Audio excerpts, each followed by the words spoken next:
Hello, now we're at Simon Fraser University on Burnaby Mountain in Burnaby near Vancouver. I thought this would be a nice place to talk a bit about history, some Buddhist history. I'll tell you one of the big surprises from Buddhist history. This occurred in the 2nd century AD during the time of the Kushana Empire. There was this king by the name of Kushana who ruled over Afghanistan, and his empire extended into Kashmir, India, and also into Iran. And Iran at that time was the center of the Zoroastrian world. So the Zoroastrian religion originated in Persia, Iran. And Zoroastrianism has been described as the mother of religions. It goes back to maybe 1200 BC. And it's the first monotheistic religion. So they worship the sun, or the sun god, or the qualities of the sun, like brightness and purity. So during the time of the Kushana Empire, some of these Iranians, they moved to Kashmir, India to seek their fortune. And this is where the Mahayana Buddhists were. Mahayana Buddhism was in a minority. It was always in a minority in India at that time. But they schmoozed together what often happens in religious history. If two religions coexist and have an amicable relationship, then somebody invents a hybrid of some kind. So what happened is somebody came up with the idea, instead of worshiping the sun up in the sky, why don't we worship a Buddha of infinite light and everlasting length of life? This is where the name Amitabha Buddha comes from. So Amitabha translates from Sanskrit as the Buddha of infinite light and everlasting length of life. So this is Pure Land Buddhism. And Pure Land Buddhism, which began at that time around 2nd century AD, it didn't get much respect in Kashmir or India. I know people didn't really regard this as real Buddhism, but it made its way along the Silk Route from Kashmir around the mountains of Nepal into China and enjoyed unchallenged respect in China. It became the biggest form of Mahayana Buddhism in China. Pure Land Buddhism was spread to Japan, Korea, Vietnam, but today it's still the most dominant form of Mahayana Buddhism, Pure Land. So Pure Land goes very much against everything the Buddha taught and lived for, because what they teach is that if you chant Amitabha's name with faith and devotion, like Amitabha, Amitabha, that when you die, Amitabha will come to your deathbed and collect you and bring you to his Pure Land called Sukhavati, and it's 1,000,000 miles in the west, somewhere out in space in the west, which is kind of hard to conceptualize with the the world rotating. And they teach in Pure Land Buddhism that you'll take rebirth inside a lotus flower in the Pure Land, and when that lotus flower opens, you'll attain enlightenment. So they promote it as the fast track, the quick way to enlightenment. So this goes completely against what the Buddha taught. The Buddha said, you have to do your own work. The Buddhists can only point out the way, but you have to make the effort. You have to tread that path alone. You have to do all your own work. So any spiritual teaching that teaches you not to put forth effort should raise a red flag. The Buddha said you have to play effort. In Pure Land Buddhism, they even deride meditation practice. What do you need to meditate for if Amitabha Buddha is going to save you? So that's one of the surprises of Buddhist history. Yeah. Maybe I can just finish up a few things about history, and then we can go on to suicide and other things, and then some meditation. But just to give you the whole background, the actual history of the splits, how this actually came about, right? We jumped right into it, but give me the chronological history. It's pretty simple. You can just Google Buddhist history. What happened was the Buddha died. They convened the first council for 3 months. Everything was fine. They had 500 enlightened arhats there, including Ananda, and they agreed upon the 84,000 lines. So everything was in harmony when the Buddha died. The whole Sangha was together on what the Buddha taught. Rah, rah. So for a century, everything was pretty much going in unity. Things were fine. But then the first schism occurred around 100 years after the Buddha. They're not quite sure how it happened. It seemed one group wanted to introduce more rules than the other group. And they said, well, we have enough precepts already, we don't have more rules. So there was some schism. They don't really know why that was enough of a reason for a schism. But the big schism occurred 137 years after the Buddha. BE means the Buddhist era. Like we use this calendar, AD, BC. but this is something like the year 2000, don't quote me on this, 557 or something like that. So the big split occurred 137 years after the Buddha. And the cause of this, there was some resentment within Buddhist society against the Arhats. Because Buddhism was flourishing at this point, it was spreading around northern India further and further. And it was the heyday of Buddhism, like thousands of enlightened ones. And some people didn't agree with the leadership of the Arhats, you know. So there was a monk by the name of Mahadeva who sort of catalyzed this resentment, and he led a revolt against the Arhats and had a debate, and he won. And he held that the Arhats are no good, they're not really enlightened, and we shouldn't be following them on 5 counts. He said these are the 5 reasons. The first is prone to having seminal emissions in their sleep, which is sperm. So I guess Mahadeva must have checked the sheets to see that there's sperm in the sheets. Sperm in the sheets. And you know, the Buddha, in the precepts, did discuss sperm in the sheets. The Buddha said if a monk has seminal emissions in the sleep, it's not an offense because he was asleep, he didn't know what he was doing, you know. But if a monk masturbates, oh God, that's a sangha disessa, very serious offense. You can do penance for weeks, you know. But the Buddha said if it's in your sleep, okay, no problem. But Mahadeva said, well, these guys claim to be enlightened. They're having seminal emissions in their sleep. Then that proves that they're not actually enlightened, or they're prone to the forces of demonic spirits. I mean, if they're enlightened. So we shouldn't follow. Also, he said some of these Arhats are prone to having nightmares, which again shows that they're subject to the forces of demonic spirits. Also, they're ignorant of many things. They rely upon others for their salvation, and they're still subject to doubt. So in these 5 counts, they're no good. So he won. And in one of the early schools, they said that Mar himself took on the form of a man, donned the robes of a monk, and he was Mahadeva, that Mar himself led the schism. So many, you know, in the past, in one school sect, they said they were there at the time. They witnessed this, and they said, Mar did it. Mar himself was Mahadeva. I think it was a Samitya sect. So anyways, there was a schism, and the new guys, they called themselves, quite on the board for you, the Mahasangikas.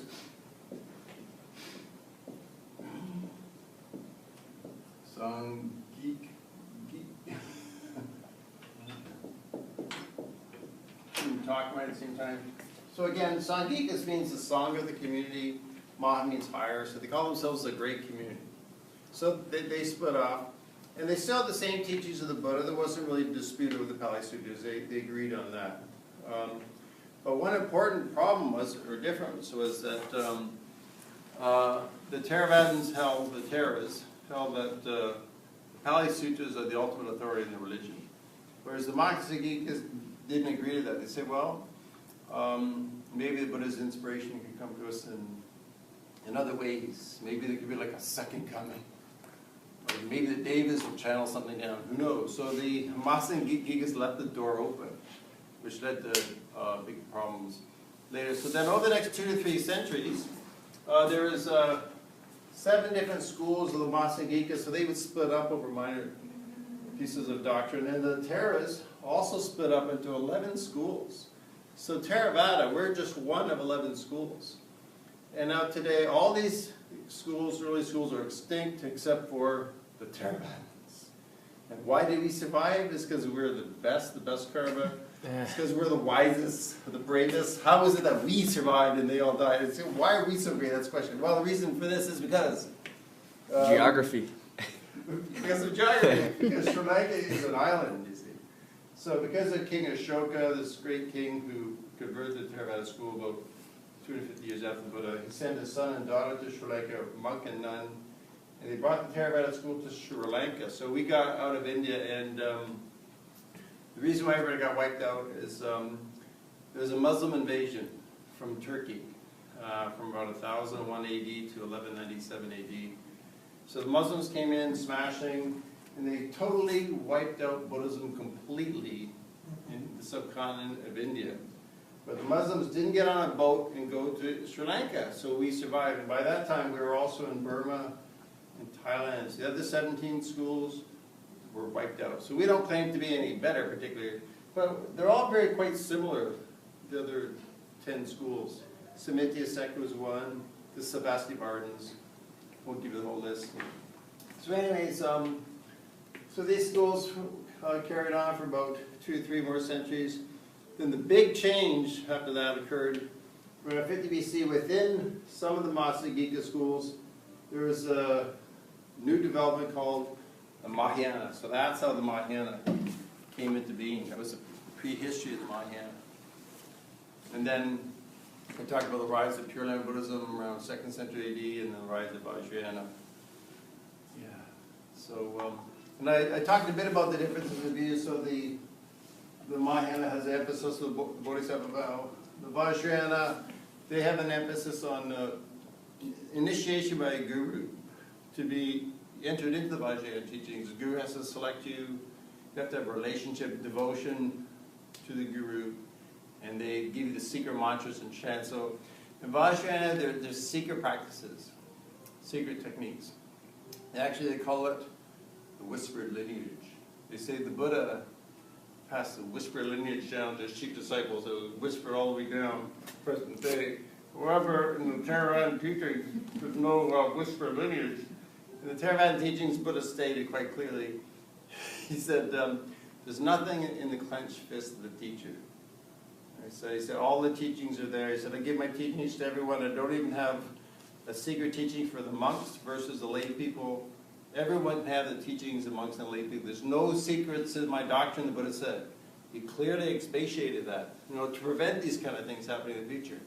Then the Mahayana steps up, they said, the Vajrayana steps up, they said, they have the secret doctrine, the whispered lineage that comes all the way back from the Buddha. So, I remember my first teacher when I was a Tibetan Buddhist. I came back from the Buddhist Center, I lived in Vermont for 6 months. And he said, so what do you think about the Vajrayana? As if he expected me to have doubts, like do I really believe this stuff? So I think a lot of Vajrayana realizes that they're getting really a bit carried away. A lot of them know this. A lot of them don't really believe this comes from the Buddha. But on the good side, of course, I mentioned, see who's meditating. There's a rich meditation tradition. Like breath meditation is done in Theravada, in Zen, in Tibetan Buddhism as well. So it's a complex mixture of what we have today. So I won't go too far. So I guess that's my history lesson. So now you've been inoculated. So in the future, as you get into Buddhism, you have some sense of discernment about to check what's real Buddhism, what is it, and you can always have Google to check things, which I didn't have 20 years ago. Any questions on that before you? Just one very briefly. I know that there's Tibetan heart yoga. Are there yoga traditions in the other Buddhist schools as well? Like doing yoga practice? Mm-hmm. Well, certainly within Theravada, many Theravadans do yoga. Some monks do yoga. The Buddha, he actually forbade monks from teaching yoga. They can do it. Like, for instance, some doctors ordained as monks during the Buddha's time. The Buddha forbade monks from practicing medicine. If you're a doctor before, you can't do that once you're a monk. And your full-time job is to be a monk. So it's fine for monks to do yoga. In fact, it's recommended. I know the Birka Forest Monastery, sometimes they bring in a yoga teacher. When I've led retreats outside of the Laosha Monastery near Aldergrove, I had a few yoga teachers come on retreats and teach. So if they want to do it, it's fine to do it. But I guess it's not part of Theravada tradition itself to do yoga. I'm not sure in the Mahayana. I know Tibetans do some yoga. Yeah. Mm-hmm. Again, because it does come from Hinduism, yoga. So you're probably combining. So we could do a bit of meditation before we get into the other things, right? Have to do. I mean, you get overwhelmed with all this dharma here. That's fascinating. It is fascinating because you're getting a big 2,500-year time capsule here, all the major hits. Because you actually study this stuff, it's very tedious and boring. Like I know Professor A.K. Warder is a great professor at the University of Toronto. He's still alive, he's retired, but he wrote a book called Indian Buddhism, which is one of the great scholarly treatises on the first 500 years and all these 18 schools.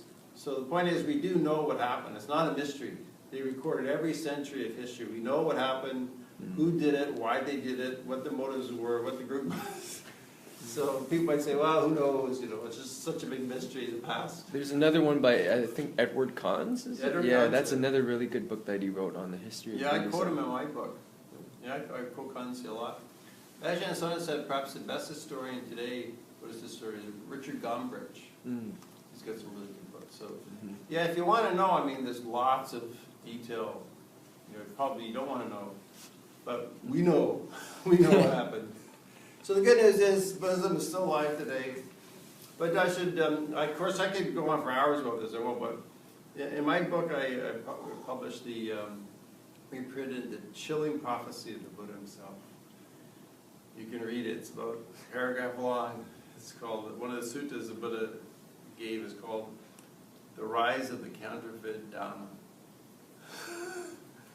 The Buddha prophesied, he stated, in the future, there will rise a counterfeit Dharma, so people will lose confidence in the real Dharma.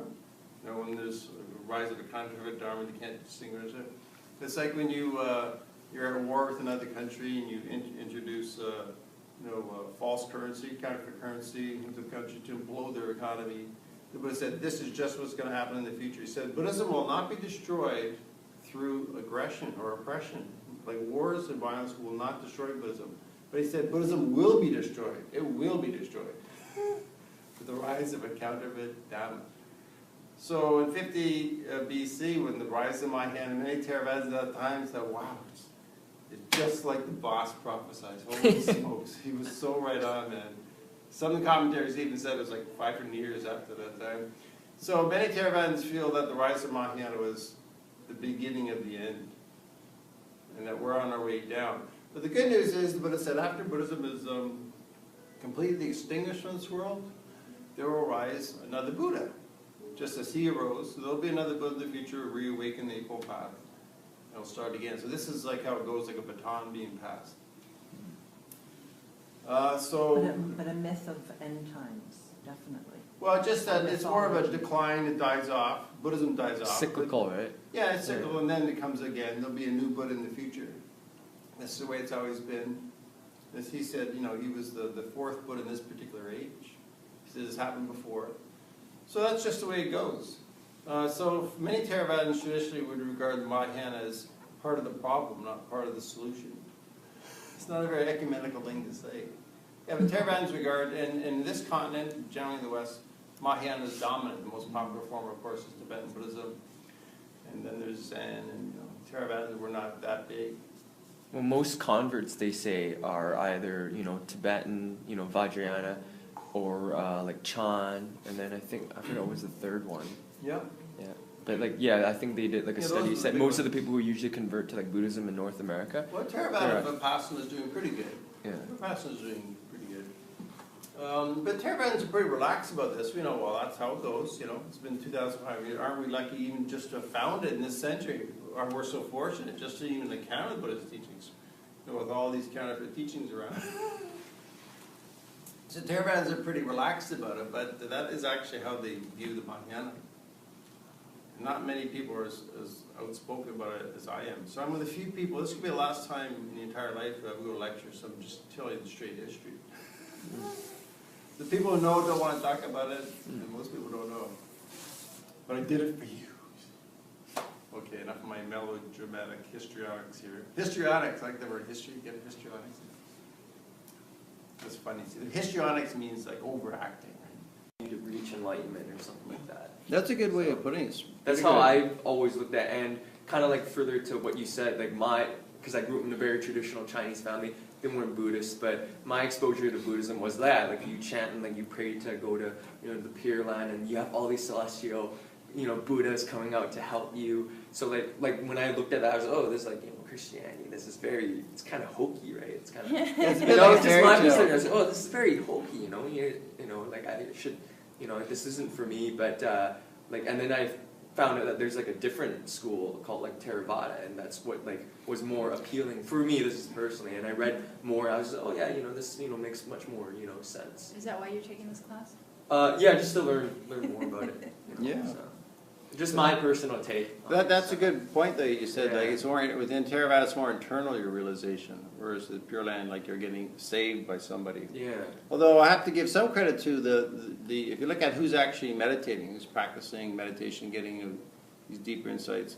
Within Theravada, there's like Vipassana practice, breath meditation, but Zen and Mahayana, they have real emphasis on meditation. Some of the Tibetans, they do a lot of meditation as well. So there's lots of good Dharma, a lot of good practice going on. It's not all divorced from the Buddha. So there's more psychological sophistication within Zen and Tibetan Buddhism. So it is a mixed bag. I would never say that one's all right and the other's wrong. It's mixed, so it helps to at least get a heads up, at least know, oh, there's something you should check out here. Can't just believe what all the schools tell you and know a bit about the history. My first book, Freeing the Buddha, I didn't bring it tonight, but that was really the theme of the book. The theme was, I was invited to a party for the anniversary of the King's birthday in Thailand here at the Consul General's home in Shaughnessy in Vancouver. And it's after my book was published in 1999. And the Consul General said, Brian, well, what does freeing the Buddha mean? The title of the book. And I said, well, it means freeing the Buddha from the words put in his mouth later by the Mahayana Sutras. So he smiled. He was very happy with that because that was a Thai attitude as well so that was one of the themes of the book. So when I published my second book, not to talk about myself all night long, in my second book, I didn't want any history, any of the controversy. I didn't get into that at all. The second book was just more straightforward, Buddhism, meditation, a bit more upbeat and cheerful. Because, the basic message of Buddhist history is bad news. It splits, schism. But the good news is we still have the Buddha's teachings. It's not And lost. really, just to reiterate that point, the good news is that there wasn't violence. Yeah. Because there was just so much in Christianity against other Christians, let alone so-called non-believers. That's true, eh? But they just stamped out the Gnostics, and then like so many different groups that they killed off. So that's quite amazing. That's wonderful. Yeah, I have a whole chapter on that in my first book called Rescuing Jesus from the Christians. Goes into the history. I actually compared the Gnostics and the early Christians to like the real Christianity. And the Catholic Church was born about 325 A.D. from the Roman Empire. They're stamping everybody out because they were not the legitimate teachings of Jesus Christ. They were not the representative of Jesus Christ. So they're threatened by people who were more true to the teachings of Jesus than they were. So they had more of a motive. And the history on this, I think, it's been quite well documented. So I kind of compare the Theravada is like the Gnostic Christians but we didn't get wiped out. The Theravada still exists. The Gnostic early Christians, they got wiped out. I mean, there's books. We can have some idea what they were doing, but as living tradition, they were kind of killed off. The Theravada wasn't destroyed.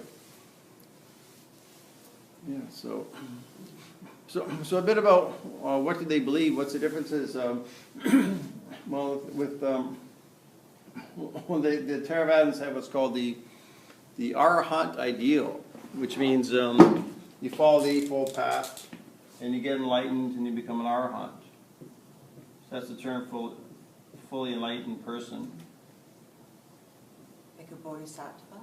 Well, the bodhisattva, this is the Mahayana ideal. So the Mahayana ideal is the bodhisattva vow, or bodhisattva ideal.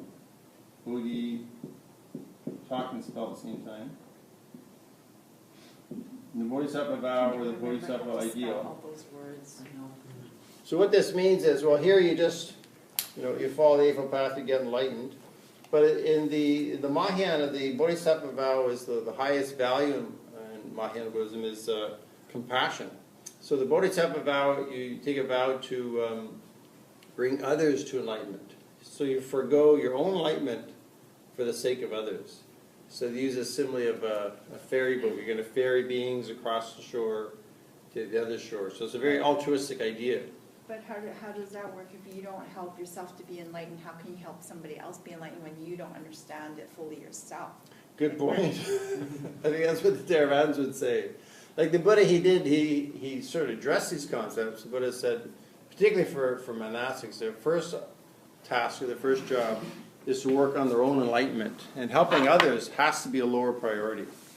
I mean, you really have to work on yourself. It's like you have to clean up your own act before So you in can other really be an words, you have example. to give to yourself, you have to fill your vessel, and then you can give out to the world. Because if you're an empty vessel, you can't share what's not there.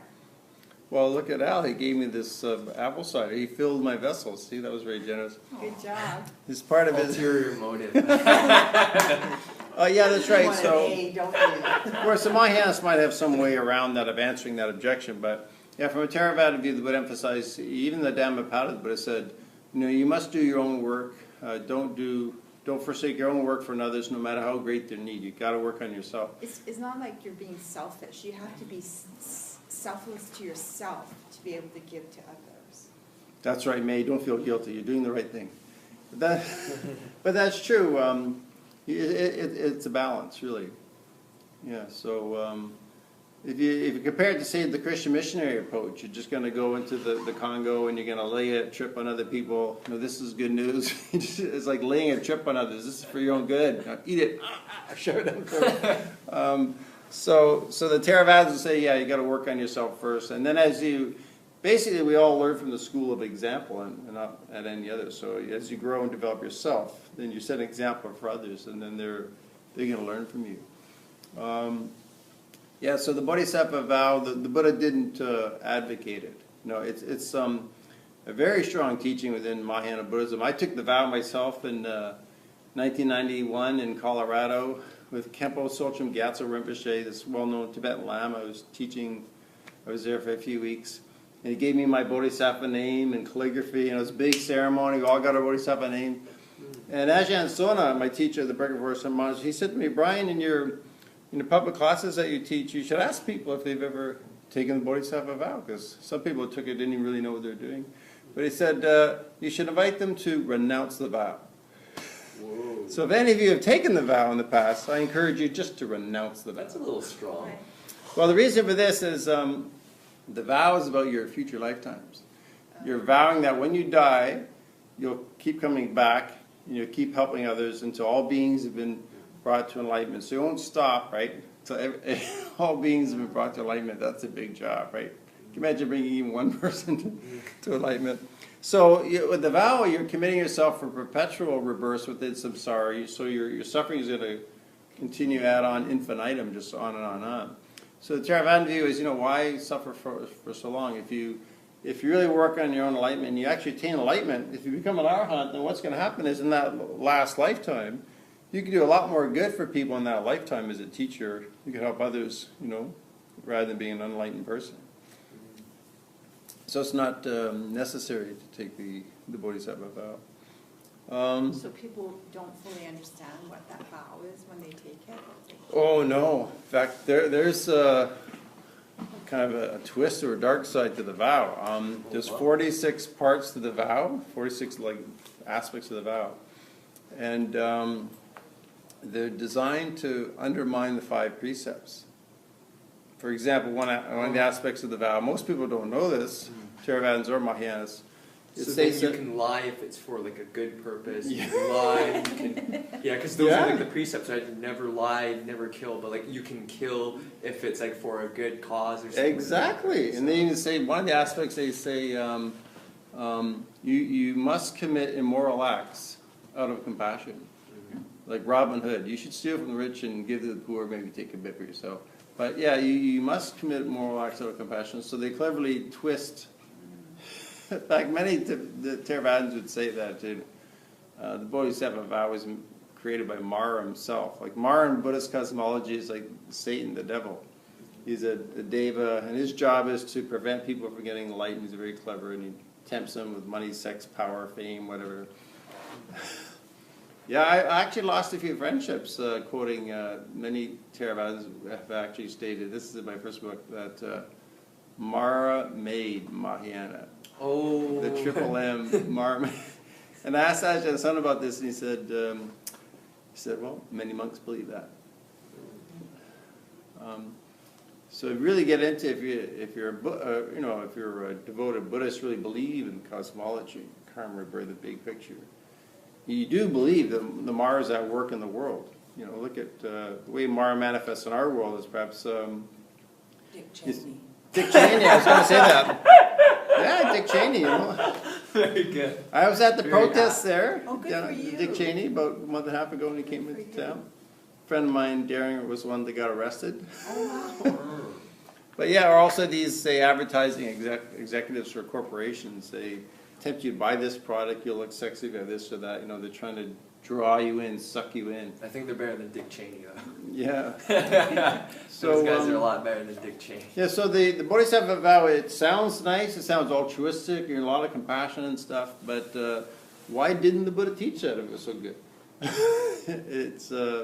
It could undermine the precepts. And it's also a typical human temptation to try to improve upon the Buddha. We got his 84,000 lines. He's very thorough in what he said. He said things again and again and again. He had 45 years of his time to teach. It's not like we missed something. You know? Well, why change it so much? You know. The Mahayana argument was that like the Buddha thought that people weren't ready for these secret teachings. So like around was it like 50 or 200 AD? Yeah, around 50 BC. Yeah, 50 BC. Like there was like all these new sutras that came, like the Diamond Sutra, the Yeah. Lotus Sutra, right? So then Mahayana, depending on which sect, there was. Can I pan you? Can I pan you? You're such a no. Okay. There's, yeah, so it's like all these new books that came out, like this is like 400, 500 years after the death of the Buddha. There's these secret teachings that the Buddha had hidden because we weren't ready for it yet, but now you guys are, so now we're ready for it, so it's pretty interesting. That's yeah. true. I'll give you the timeline on that, because that's a big part of the presentation here. Yeah, that began, I'll just, these different schools. Yeah, but around 50 BC, this was the rise of the Mahayana. So that question came up. The Mahayanas, these new guys in the block had these new teachings, and the Theravada said, well, the Buddha's been gone for 400 years, right? How you claim to have the higher teachings of the Buddha, right? Where did this come from? We've never heard about this. And that's what they explained. They said, well, the Buddha in his wisdom, he was planning for the future. He wanted to revivify the doctrine and prevent it from falling into decline, in the future. So what he did, this is the official story you'll get at Mahayana temples all over the world that say, the Buddha, he taught the Mahayana teachings during his lifetime on this earth, but he taught it to the devas. These are the angels, the heavenly beings. And then at the right appropriate time, the devas channeled it down to Nagarjuna, who was a saint who lived around 50 BC.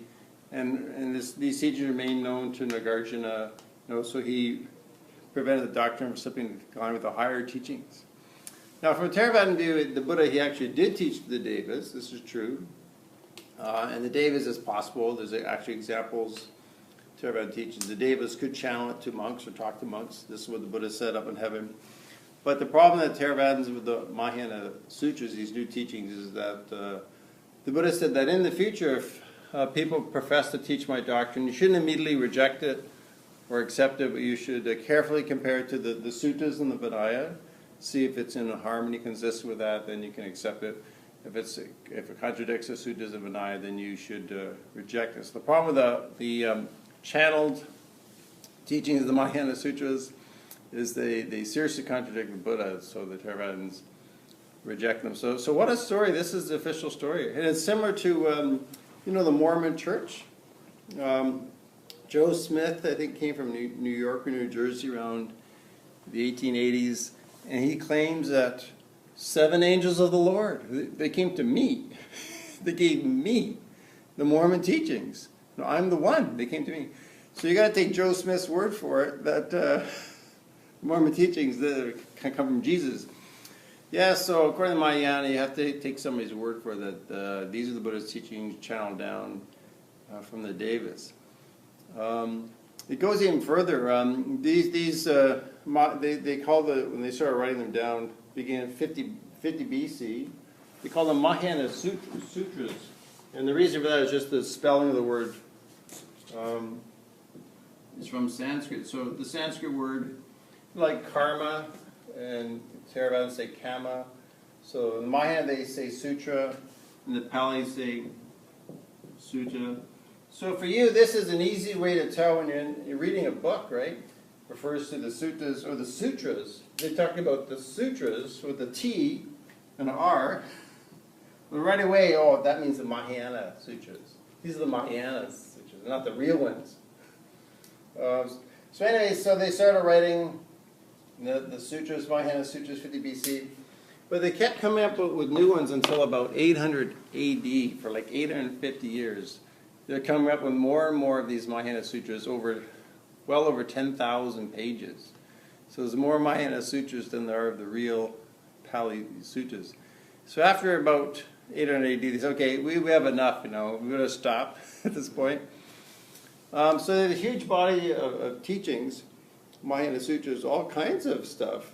And they claim that this comes from the Buddha. Not only that, but in Mahayana, because the Mahayana, right, is the higher vehicle. The Mahayana sutras. Hi, Nancy. Just getting into some Buddhist history here. Some heavy-duty stuff. Yeah. So the Mahayana regards the Mahayana sutras as higher than the Hinayana. So the entirety, the whole irony here is the entirety of the Buddha's teachings, the Pali Sutras, are regarded by the Mahayana as the little wheel, the lesser teachings. They say, they'll say it's still the teachings of the Buddha, but these are the teachings the Buddha gave, for more elementary people. And actually, the way it states in the Mahayana scriptures, they say the Buddha taught the Hinayana teachings for people with blunt faculties. Because these dummies couldn't really understand the higher teachings. I think simple is best. Yeah, but that's actually in their scriptures. That's how. In other words, bullshit baffles brains, eh? I guess so. I have one Chinese student. She started taking my courses in the year 2001 for about 2 years in my meditation group. So she wasn't a Buddhist before. She's in her 50s, Chinese, but she wasn't into it. So I got her into Theravada Buddhism. She'd been to the Burka Monastery many times. But now she's with a Chinese teacher that teaches the Agamas, which actually are the Pali Suttas. So within China, they actually have the entirety, whole 84,000 lines of the Pali Suttas. It was translated in Chinese in the early centuries. And it's called the Agamas. So that's great. So in Chinese, generally, they have the whole of the Buddhist teaching of the Agamas. The Tibetans actually don't have it. They never made it to Tibet. Tibetans don't have the entirety. And so she knows she's a Theravada, so she's studying with Chinese because she's Chinese, found this group, and she's studying the Agamas. So that's good. So and if you talk to illiterate Mahayanas, many of them know that the Mahayana Sutras are not the real teachings of the Buddha. Like Al knows, that. So many of them know this. And I've talked to some say, oh yeah, I know, but I like the teachings anyways, they're cool, When you say that Mara is Mahayana, it's because of the contradiction that would be between the big wheel and the little wheel? Yeah, and that it's undermining, you could say, Right. the Buddhist teachings. So isn't that problematic for somebody to say, well, I know that there's the discrepancies, but when it's a contradiction, which one would you go with? Well, I guess the logical thing is to go with the Buddha, because Maya doesn't. So actually, the Theravadas would say it's another religion. It's a different religion. In fact, Ajahn Tanistro is one of our great scholar monks in San Diego. He published this book with a few other writers called The Buddhist Religion, and in the later edition, the title was changed to The Buddhist Religions. So they at least we regard them as different religions. Vajrayana is another religion, Pure Land is one religion, Zen's another religion, and Theravada is another religion. Maybe that's a partner way of avoiding conflicts. So Pure Land and Zen and Vajrayana are all derivatives of Mahayana? They all come out of that? Yeah, even Vajrayana, it's its own yana. I mean, some might regard it as another form of Mahayana, but they've established themselves as their own yana. The third. We also... and that's Tibetan? Yeah, Tibetan, it's also in Chinese, but that's what Tibetan is really known for. Yeah, the way it happened, it grew from 300 AD to 600 AD. It's interesting how Vajrayana kind of grew as a reaction against Mahayana. So Mahayana by 300 AD is getting very established in India. These big, huge monasteries getting conservative and established, and really institutionalized. So some people want to be a bit radical and shake things up a bit. So they experimented with alcohol. So like in Vajrayana Buddhism, they have practitioners, they drink alcohol. My first teacher was famous for this, saying that, you see, alcohol, it intoxicates the kleshas. These are your hindrances, greed, hatred, delusion, it intoxicates them, you see. And they would even experiment by having a consort sit on their lap to transmute their sexual energies, their chi energy, So you have a nude consort sitting on your lap to do these sexual practices called, what's it called, tantric sex. It's so famous, right? I read, these magazines, Common Ground magazine. It's popular, right? It was Just the go tantric online. Hindu teachers that brought it to Tibet, right? Was it like tantric? Yeah, well, a lot of it comes from, a lot of the mixture of things came from Hindu ideas. Tantric, the word tantric is kind of a vague term, but it could mean working with energies or working with deities. A lot of emphasis in Vajrayana doing deity practice. You'd be assigned a particular deity. But part of the origins of Mahayana of Vajrayana was a revolt against the institution. Like the American Revolution. And then, so Vajrayana gets a bit more far out, and it's also a combination of some shamanism. Like the pre-existing religion in Tibet was the Bon, shamanism. So it's a combination of these things. It's syncretic. Syncretic is a term for combinations. But we could discuss a break, huh? It's 8:05. I want to stretch my legs. I've been sitting Yeah, here so for have a